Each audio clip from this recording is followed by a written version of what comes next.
स्वातंत्र्य सेनानी तथा माजी खासदार कैलासवासी अण्णासाहेब चोडामन आनंदा पाटील यांच्या 35व्या स्मृती दिनानिमित्त अभिवादन.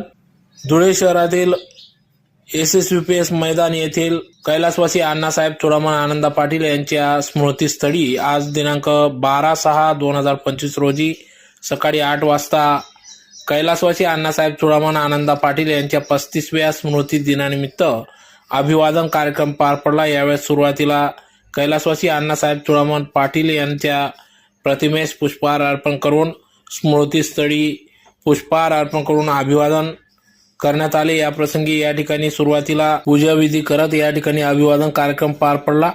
या कार्यक्रमाप्रसंगी या ठिकाणी माजी आमदार कुणालबाबा पाटील, सौ अश्विनीताई Patil, Raiba Patil, doctor ममताताई Patil, Bapusaheb Sisode, doctor ST. Patil, संगीताताई Patil, सभापती बाजीराव नाना पाटील, गुलाबदादा कोतेकर, उपसभापती सोनू पाटील, डॉक्टर दरबारसिंग गिरासे, भगवान आप्पा गर्दे, प्राचार्य मनोहर पाटील, प्राध्यापक रवींद्र वागसर, प्राचार्य मनोहर पाटील, राष्ट्रवादीचे नेते श्याम सनेर, प्राध्यापक हितेंद्र पाटील, विलास अण्णा पाटील, संजय ऐरे, संजय खैरनार, पंढरीनाथ भाऊसाहेब पाटील, रितेश भाऊसाहेब पाटील, चिचवार सरपंच सोमनाथ पाटील, वाणे सरपंच संजय देसले, मुख्याध्यापक लाडे सर उपस्थितीत या ठिकाणी अभिवादन कार्यक्रम पार पडला. तर या प्रसंगी सर्व काँग्रेस पदाधिकारी यांनी या ठिकाणी पुष्पहार अर्पण करीत अभिवादन केले.